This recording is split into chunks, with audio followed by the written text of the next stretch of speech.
So like the challenge is like, who are you? Which player are you? Who do you want to be? It's not a sometimes thing. You have a choice every time you line up on who you want to be.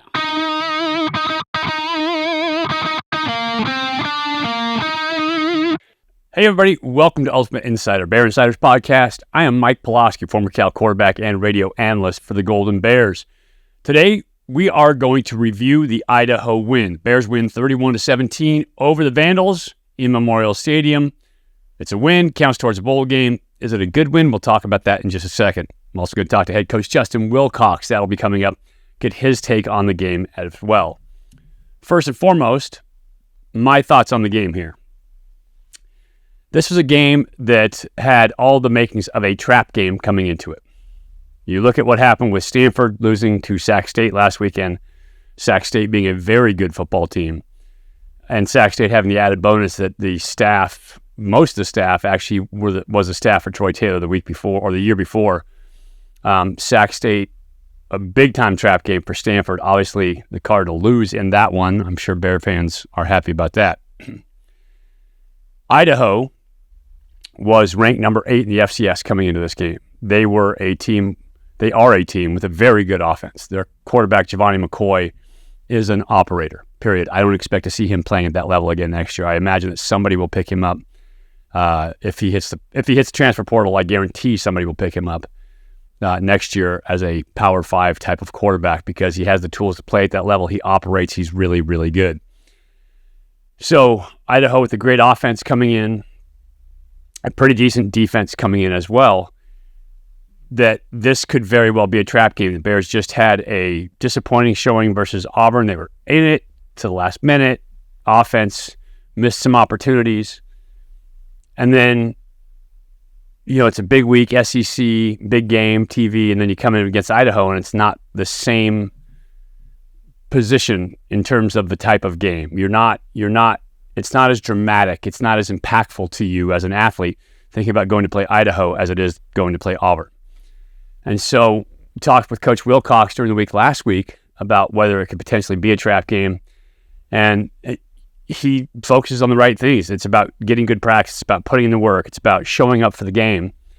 And the team, quite honestly, did not show up early for this game. Couple different reasons. They weren't making the plays on defense that I expected. And I'll talk to Coach about defense in just a second. They weren't challenging the way they should have, whether they were playing tight or not keyed up enough. There's a certain level when you talk about mindset, and I talk to Coach about mindset all the time, of you have to have a certain level of nerves, of energy, of adrenaline in your system, of that chemical mix, that hormone mix that gets you amped and a little bit edgy and keyed in. You have to have that to play well. But you also can't be over the top. And I think oftentimes when we see athletes not play well, it's because they're over the top. They're too keyed up for games. But coming into a game like Idaho as well, you can be under keyed up. You can not be nervous enough. If you look at the game on film and you think, I got this guy, I can cover this, I can rush the passer here, then it leaves you in a place where you're not quite there hormonally, chemically, in terms of your body reacting to a threat situation. And so it's a fine line, getting athletes ready all the time. And great coaches are really good at finding that level with kids, whether you have to be hard on them to bring them to that level or whether you have to love them up to bring them back into a performance zone.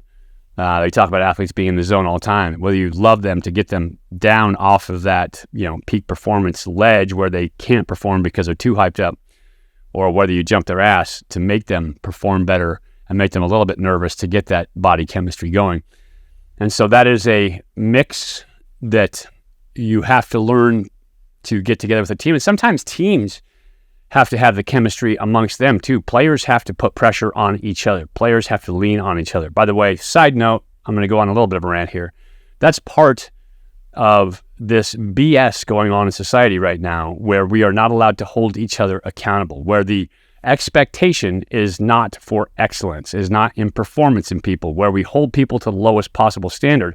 It also affects our athletics. I watch it in younger kids all the time, where when we are not allowed to hold them accountable, to call them on the carpet for the mistakes they make. When other kids talking about somebody not performing up to their potential is shaming them, then you lose the ability for peer pressure to be the effective tool for good that it can be. And as we watch people around this country, for sure, lower their standards, lower expectations, lower their, quite honestly, their behavioral tactics, then we lose that peer pressure, which has been such an effective tool for so long. Are there some things that need to go away? For sure, there's things that need to go away in terms of the use of peer pressure. But when it comes to performance, when it comes to expecting excellence, it's one of the things that we need to keep as a society.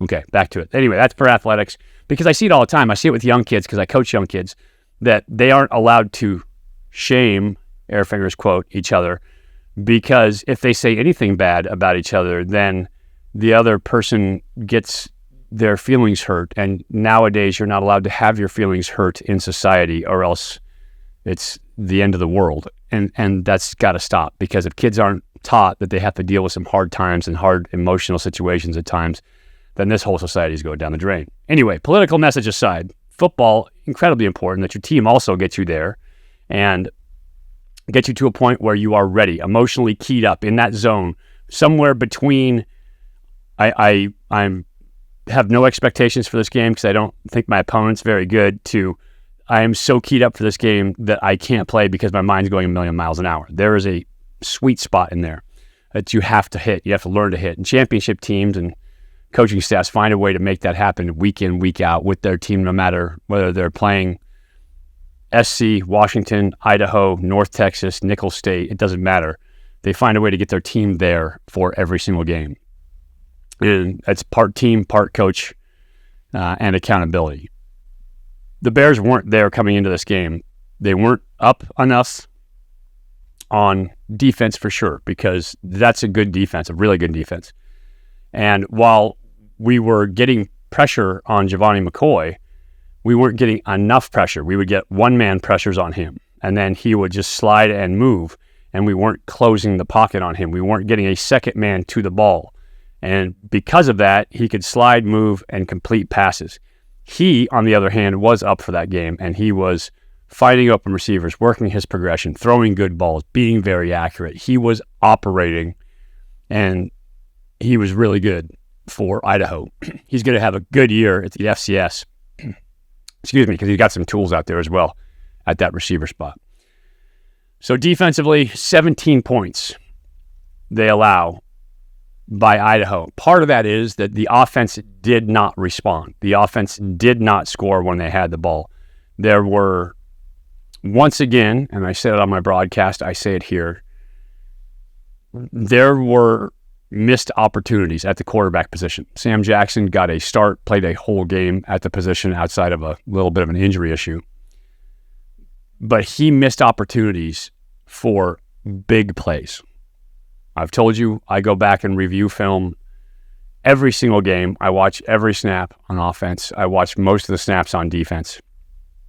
And there were opportunities for more touchdowns. This could have been a 50-plus, 60-point game for the Bears had Sam he hit his opportunities. He had some throws over the top he should have hit. He had a couple of wheel routes that were opportunities for him as well. A couple of over routes. There were things that were there for him had he taken the selection. And there were times when he could have pulled the ball on zone reads, or on read options, on RPOs, or on inside zone, outside zone plays where he's supposed to key the backside end, and he read the wrong key and handed the ball off into a heavy box rather than keeping it and running. He'd probably still be running today for some of them. So Sam is young at the position, and he is growing up on the job. The question is, does the team have time for Sam Jackson to grow up on the job right now? And this is just purely a quarterback speculation. I like all the quarterbacks at Cal. I like them all a bunch. They're all good dudes, but you have to perform. And I think for me as a quarterback, had I not performed, it would have been next man up. And so we'll see what the coaching staff does this week. We'll talk to Coach about it coming up. Offensively, I think that tells the whole story. They ran the ball a little bit. Offensive line was okay. I'm a little bit worried about the offensive line because we were giving up pressures on the edge. And that's one thing to be doing it versus, SC, Oregon, Washington. It's a different thing to be giving up edge pressure against Idaho. And so that bothers me some. I know that as an offense, you'll have to do something to account for that because you are coming into this week, and we'll talk about Washington later in the week, but coming into a buzzsaw this week at Washington with two fantastic edge players at that defensive end spot who wrecked Cal's offense at times last year as well. So that has to be shored up. Offensive tackles, once again, we have to shore that up a little bit, and we have to stop the edge pressures more on our right than our left, for sure. But we have to stop those pressures, whether we read them or whether we block them by chipping or helping with a tight end or doing whatever you do to stop that defensive edge rush. And there's a bunch of it. You can overslide. There's a bunch of tools in the toolkit that has to fit your offensive system. The Bears have to figure that out. I would like to see our receivers get more separation. That said, like I said, there were 5 or 6 shots that we didn't take in this game that we should have taken, that we would have scored with, because there was separation and there was enough scheme there to make that happen. So I think we can get better at every single level. I think the team needs to find a way to help itself get up to the level of play. There will be zero issue with getting up to the level of play next week at Washington, but we'll talk about Washington shortly. But right now, I want to get to my interview with Coach Wilcox. I had the opportunity to speak with Coach a little bit earlier, to review that Idaho game and talk about the things that he saw on the field, and here are his thoughts. Joining me now, head coach Justin Wilcox. And Coach, this week always feels a little better after a win. Break down the Idaho game, and I've got some specific questions for you as we get into it. Yeah. Well, we started about as poorly as we could start. Defense, especially offense, ST, it was not a good start for us. It was surprising because during the week, I thought the guys were plugged in and they knew Idaho was a good team, but for whatever reason, we were lacking in some of the finishes to the plays that we were, having. And on defense, it was the 3rd and 4th downs. I mean, we kept giving up 3rd and 4th down plays throughout these drives in the first quarter especially, and it was, we needed to make one of them and get off the field. And the man-to-man stuff, we were getting beat.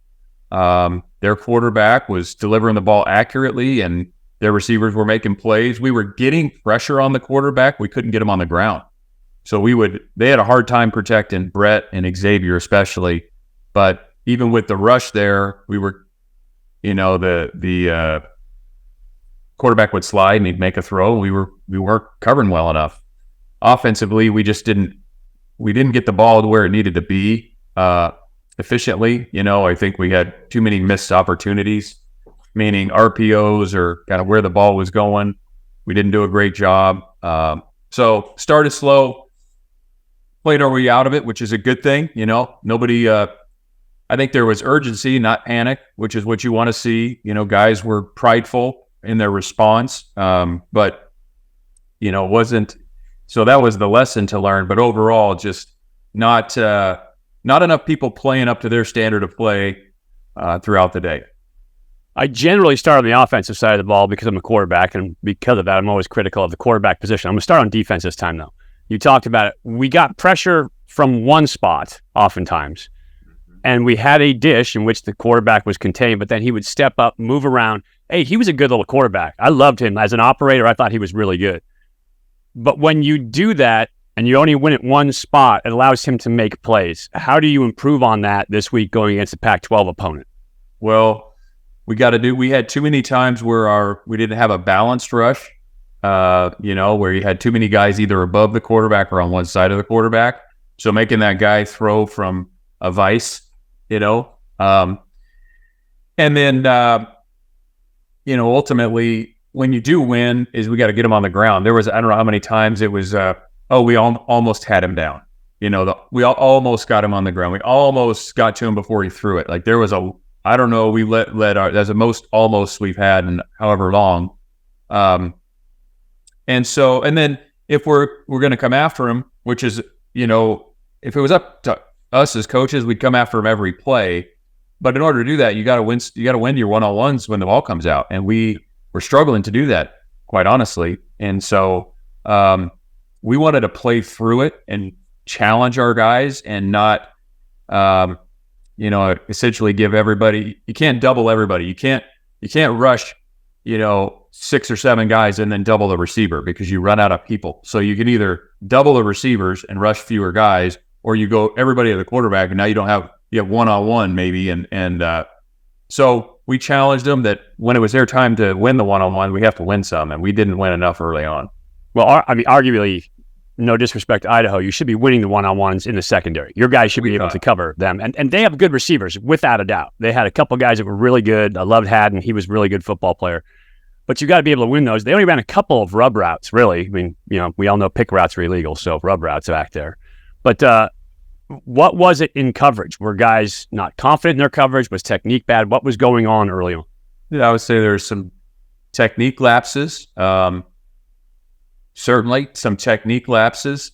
We were guessing a little bit coming out of a break. Our eyes were bad on a couple where we were supposed to be outside leverage. We had one on a corner route where you're an outside leverage man and the slot ran a corner route. I mean, you can't ask for better leverage, and the guy lost his eyes inside, and the guy wheeled around and beat him to a corner. It was a first down. I mean, So it's a little bit of everything, and it wasn't one person. There were some guys that got beat multiple times that's got to be addressed. I mean, we kind of tell the guys all the time that it's like, we're not going to ask you to do something you're physically not capable of doing. But if you're physically capable and you know what to do, then it is expected that you play up to that standard.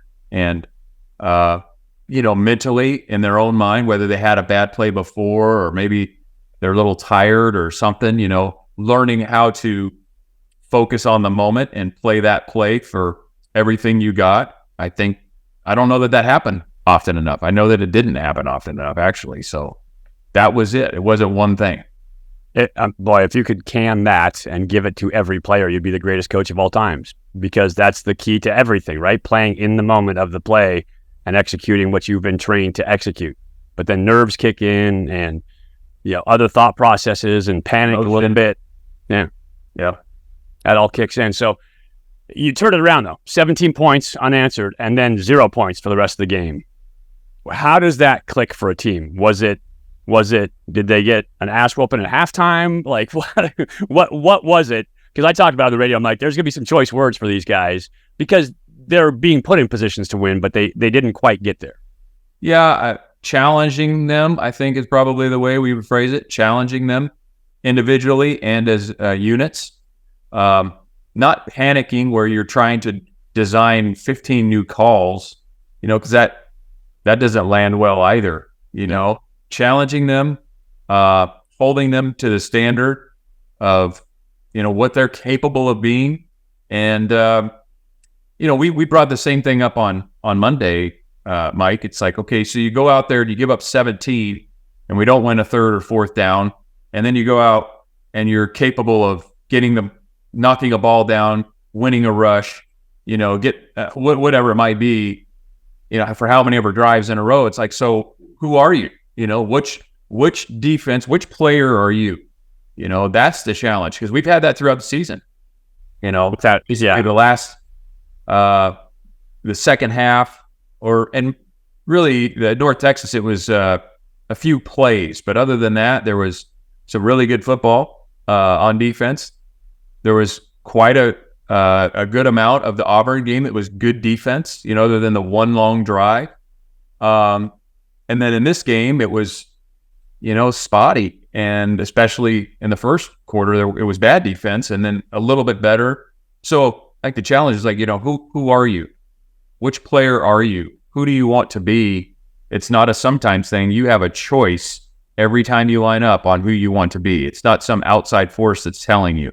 So I think that was the message to those guys. Yeah, consistency is so key, because if you don't know what you're going to get consistently, you don't know what calls to make as a coach either, right? Your coordinators, well, are we going to cover them this time? Are we going to stay in our leverage? What are we going to do? Yep. Now you end up guessing because your guys aren't doing what they're coached to. Trust me, as a coach, I get this. Yeah. Just the guys will look at me and go, well, what do I do? Well, do what I coached you to do. Just do what I did coach you. That's it. Finish that off. All right, now I'm going to switch over to the offensive side of the ball. And one of the things, we talked about it last week, playing at game speed at that quarterback position. And in order to do that, having a great O-line up front, giving yourself some space. There were some issues up front in this game, especially on the edge that I saw. Talk about pass protection and where they're at in terms of the offense. I mean, we're still work in progress. Like to see more consistency there. We are with kind of what we do, we try to limit the true drop back game. I wouldn't say we're a huge drop back team. But we've got to be able to do it from time to time and be good at it. I thought there was some good stuff. We had a number of plays on offense, just way too many 10 out of 11. 10 guys got it right, one guy didn't. And then all of a sudden the play falls apart or just, doesn't function. And so whether that was O-line, receiver, quarterback, tight end, just too many times that we watch the video and it's like, well, 10 out of 11 guys getting it right. But as you mentioned, O-line, we did some good stuff running the ball, but we need to be better on some of the drop back game. Yeah, I saw a couple flatbacks in the pit, which is always nice to see. Big guys, the guards inside, washing down a backer or doing something like that. It's always nice to see. But in order for your quarterback to feel comfortable playing at speed, he needs to have that dish to throw from. Even on RPO looks or anything else, he needs just a little bit of time to read. That said, I counted, and tell me if this is fair, 5 shots that probably should have been touchdowns, that one he took and missed, but 5 others that could have been touchdowns had he pulled the trigger. Is that fair? Yeah, I would say we missed a number of plays where we could have had huge explosives or probably touchdowns. For one reason, the pass game, I think that's what you're referring to. Pass game. Yes, pass game. Sure. We also got to do a better job on the read game where when we can pull it, like there were some huge yards available. So Sam's a young QB. He's a guy that's got to continue to develop at that position. He hasn't played a whole lot. I mean, I think that was the first time since he was in junior high school, he's played a full game of quarterback. So we got to see him improve, and we got to help him get there. And then he's got to take ownership and, show an improvement as well on the shots or the RPO game. But that was, I think, a concern on offense coming out of the game is we just left way too many touchdowns out there. No doubt about it. And that's all you want to hit your shots. As soon as you call them, you want to hit those shots. You're calling them for a reason. And they change kind of the tide of the game. We may have spoken about it a little bit last week. I was a young quarterback. I had played 1 year of high school football, and it took me 3 years to get up to speed to play college ball, behind Troy Taylor, under Terry Shea, and then Steve Mariucci. And so that position is so intricate and so important, especially when there's so many reads and possibilities, that it takes a while to get used to it. How do you facilitate fast growth at that position for Sam? I know you talk to him and watch film and all the quarterback stuff. It's a difficult spot to be in because each game, and I said this in the air, it's hard to be allowed to grow up in a business. And it's a business for you guys now. Yeah. What you want to see is measured improvement. That you can see the improvement from week to week on decision making. That's first and foremost. Do we give the ball? Do we pull the ball? Do we throw it? And if we throw it, are we throwing it to the right guy? And that's all, we chart all that stuff, like how efficient are we just in the decision making? And obviously when you throw it, you want to be accurate and all those things, but just to get to the point of like, are we doing the right things? And all the quarterbacks are graded that way because ultimately you want to control the controllables, and that's what we're talking about. And so we want to see growth from Sam in that area. He hasn't played as much, and we understand that. This is not us, giving up on Sam or anything like that. I still believe in Sam he's a fantastic athlete. I think he wants to do it. And so we got to help him grow. And then we got to see but you do have to see the improvement. I mean, that's the way this works, like at every position, you got to see the corners improve. They got to see the quarterback improve. And we're very open about that with the players and what's expected. And we're here to help them. And that's our job, is to help them get from point A to point B. Yeah, and you've got another 100 guys that are also counting on them too, right? So there's a certain urgency to what's happening there, and coaching staff and everybody else who's involved with the program. So, getting better quicker, understanding the reads, taking to coaching, so important at that position. And I would add one, where are your eyes at? Not just your reads, right guy, but where are your eyes at as a quarterback? Are you making the right read to get there too? So, yeah, are you looking at the right thing? Exactly. Yeah, because that takes you to your throw. Yeah.